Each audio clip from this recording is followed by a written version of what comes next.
கோபுரம் டிவி நேயர்களுக்கு இனிய வணக்கம். இன்று பிறந்தநாள் காணும் மற்றும் மணநாள் காணும் அத்துணை சகோதர சகோதரிகளுக்கும் எங்களது இனிய வாழ்த்துக்கள். பாபாவின் ஆசிகளோடு பல்லாண்டு காலம் நீங்கள் எல்லா வளங்களும் செல்வங்களும் பெற்று நலமுடன் வாழ வாழ்த்துகிறோம். பாபா அழைக்கிறார். அவரின் பொன்மொழிகளை கேட்பதற்காக, நம் பிரச்சனைகளை தீர்த்து வைக்கும் அற்புதமான கூட்டு பிரார்த்தனை செய்வதற்காக, மேலும் மனம் ஒருநிலைப்படவும் மனம் அமைதி பெறவும் அற்புதமான தியானம் செய்யவும் பாபா அழைக்கிறார். பாபா நம் கரங்களை பிடித்து அழைத்து சென்று அற்புதம் நிகழ்த்தவிருக்கிறார். வாருங்கள், பாபாவின் பொன்மொழிகளை தரிசனம் செய்வோம்.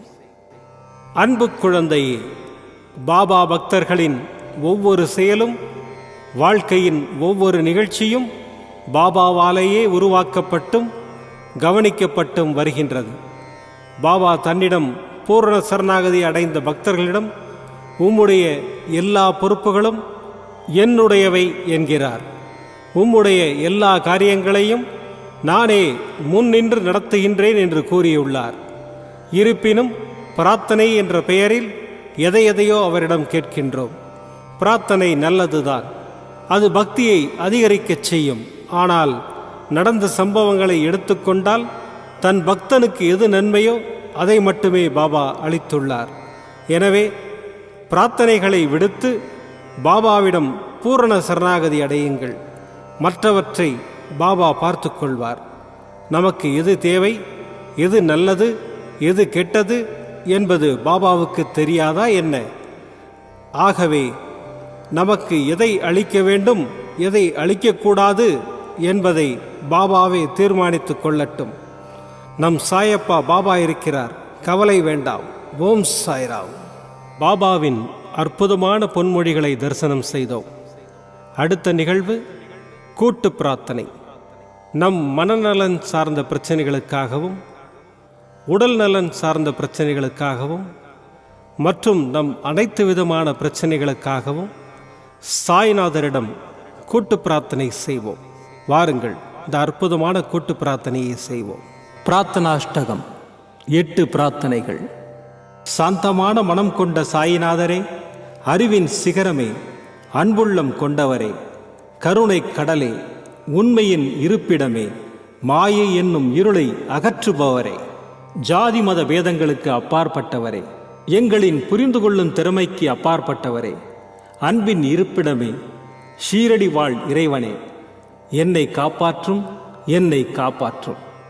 ஞான சூரியனே, ஞானத்தை வழங்குபவரே, பக்தர்களின் மனங்களில் உலவிடும் பரமஹம்சரே, அனைத்து நன்மைகளுக்கும் காரணமானவரே, தங்களை சரணடைந்தவரை காப்பவரே, படைக்கும் தொழில் புரியும் பிரம்மாவும் காக்கும் கடவுளான விஷ்ணுவும் நீங்களே. 3 உலகங்களையும் யுகங்கள் முடிவில் தன்னுள் ஐக்கியமாக்கிக் கொள்ளும் ருத்திரனும் தாங்களே. நீங்கள் இல்லாத இடம் இந்த பூமியில் ஏது? எல்லாம் அறிந்த இறைவன் நீங்கள். எங்கள் எல்லோரின் இதயங்களிலும் வசிப்பவரும் நீங்களே. எனது எல்லா குற்றங்களையும் மன்னிக்க வேண்டும் என்று வேண்டி கேட்டுக்கொள்ளுகின்றேன். அலை அலையாய் தொடர்ந்து வரும் சந்தேகங்களையும் மனமயக்கங்களையும் போக்குவீராக. நீங்கள் கோமாதா, நான் பிறந்த இளங்கன்று. நீங்கள் சந்திரன், நான் சந்திரகாந்த கல். தங்கள் பாதங்கள் கங்கை நதி. பணிவுடன் இந்த தாசன் உங்கள் பாதங்களில் தலை வணங்குகிறேன். உங்கள் கைகளை என் தலைமீது வைத்து ஆசை கூறுங்கள். என் கவலைகளும் துன்பங்களும் பறந்தோடட்டும். இந்த கணு தங்களின் தாசன். இந்த 8 துதிகளையும் கூறி நான் உங்களை சாஷ்டாங்கமாக நமஸ்கரிக்கின்றேன்.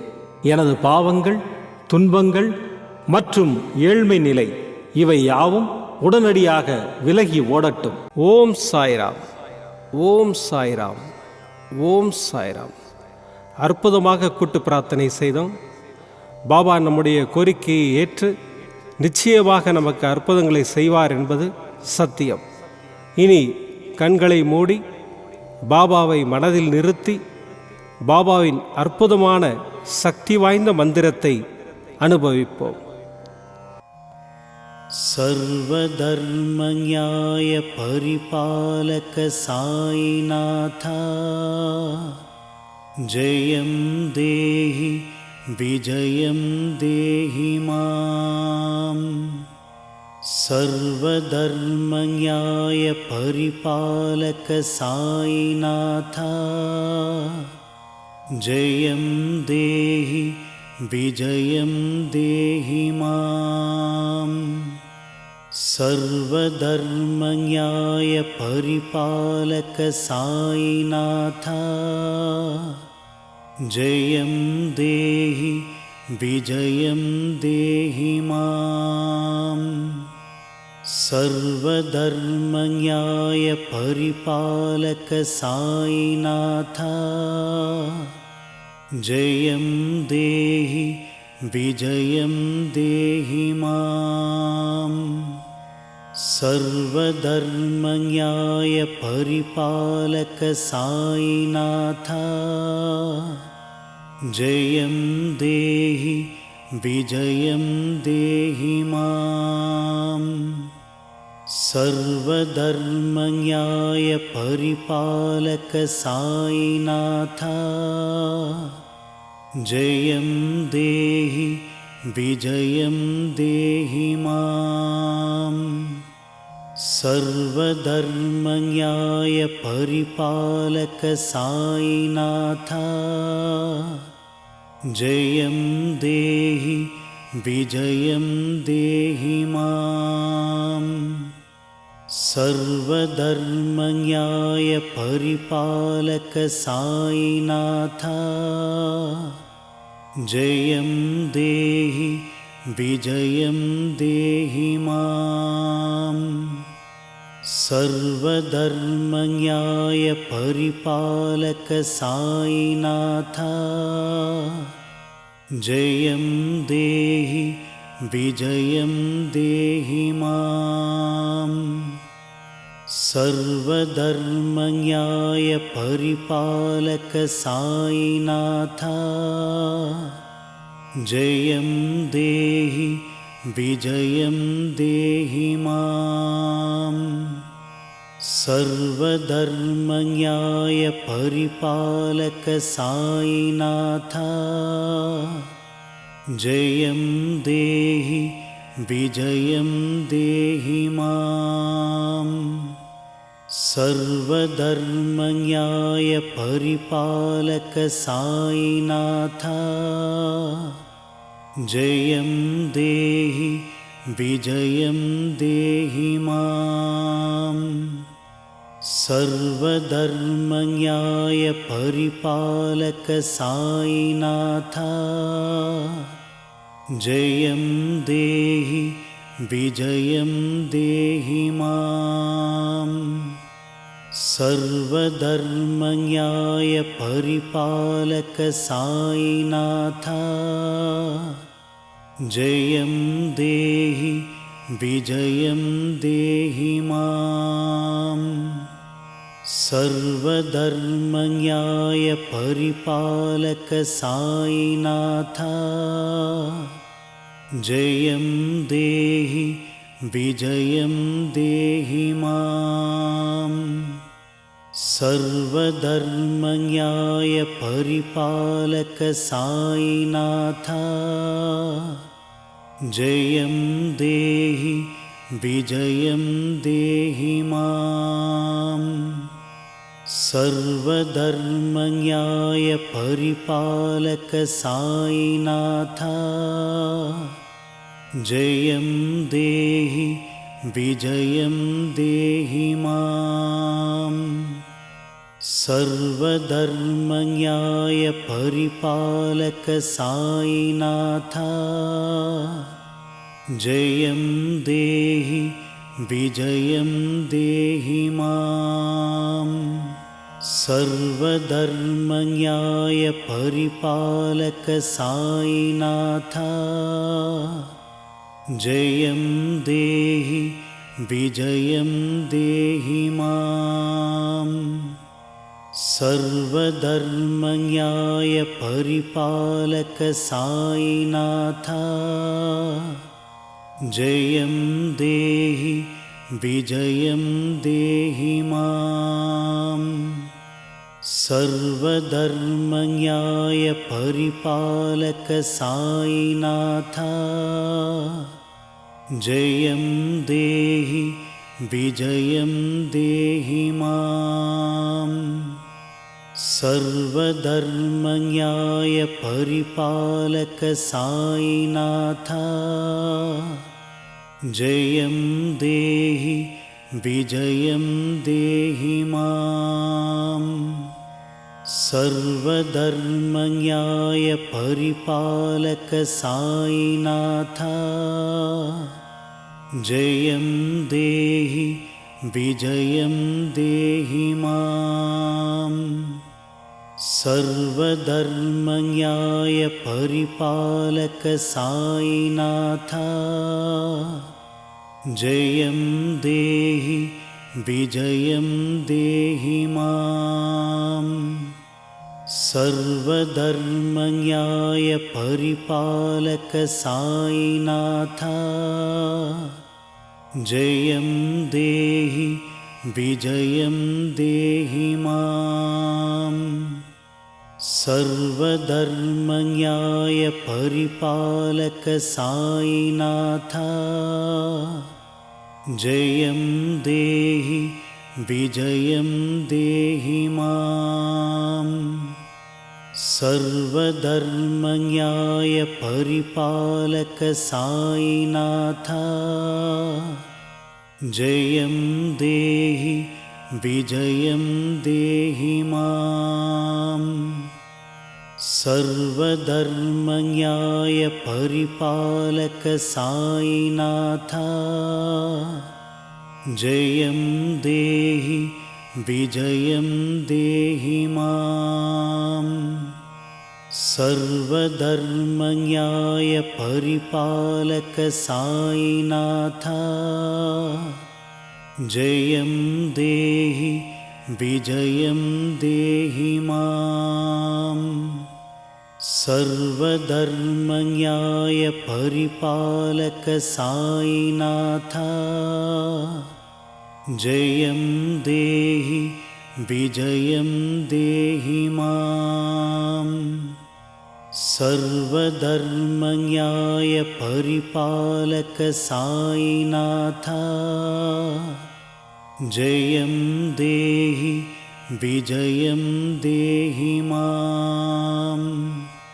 सर्वधर्मन्याय परिपालक साईनाथ जयं देहि विजयं देहि माम्। सर्वधर्मन्याय परिपालक साईनाथ जयं देहि विजयं देहि माम्। सर्वधर्मन्याय परिपालक साईनाथ जयं देहि विजयं देहि माम्। सर्वधर्मन्याय परिपालक साईनाथ जयं देहि विजयं देहि माम्। सर्वधर्मन्याय परिपालक साईनाथ जयं देहि विजयं देहि माम्। सर्वधर्मन्याय परिपालक साईनाथ जयं देहि विजयं देहि माम्। सर्वधर्मन्याय परिपालक साईनाथ जयं देहि विजयं देहि माम्। सर्वधर्मन्याय परिपालक साईनाथ जयं देहि विजयं देहि माम्। सर्वधर्मन्याय परिपालक साईनाथ जयं देहि विजयं देहि माम् सर्वधर्मन्याय परिपालक साईनाथ जयं देहि विजयं देहि माम् सर्वधर्मन्याय परिपालक साईनाथ जयं देहि विजयं देहि माम् सर्वधर्मन्याय परिपालक साईनाथ जयं देहि विजयं देहि माम् सर्वधर्मन्याय परिपालक साईनाथ जयं देहि विजयं देहि माम् सर्वधर्मन्याय परिपालक साईनाथ जयं देहि विजयं देहि माम् மீண்டும் நாளை காலை இந்த அற்புதமான பாபா அழைக்கிறார் நிகழ்ச்சியில் சந்திப்போம். நன்றி, வணக்கம். விதம் விதமான பக்தி நிகழ்ச்சிகளை உங்களுக்காக தந்து கொண்டிருக்கிறது உங்கள் கோபுரம் டிவி. உங்களுக்கு பிடித்த நிகழ்ச்சிகளை லைக் செய்யுங்கள், உங்களுக்கு பிடித்த மாணவர்களுக்கு ஷேர் செய்யுங்கள். மேலும் சப்ஸ்கிரைப் செய்வதோடு மட்டுமல்லாது அருகில் இருக்கும் பெல் பட்டனை கிளிக் செய்து கோபுரம் டிவி நிகழ்ச்சிகளை உடனுக்குடன் தெரிந்து கொள்ளுங்கள். மற்றும் ஒரு மகிழ்ச்சியான செய்தி, கோபுரம் டிவி ஆப்பை கூகுள் பிளே ஸ்டோரில் ஃப்ரீ டவுன்லோட் செய்து கோபுரம் டிவி நிகழ்ச்சிகளை தொடர்ந்து கண்டுகளியுங்கள், பாருங்கள், ரசியுங்கள், பரவசமடையுங்கள். gopuramtv.com பக்தி பக்திமயம்.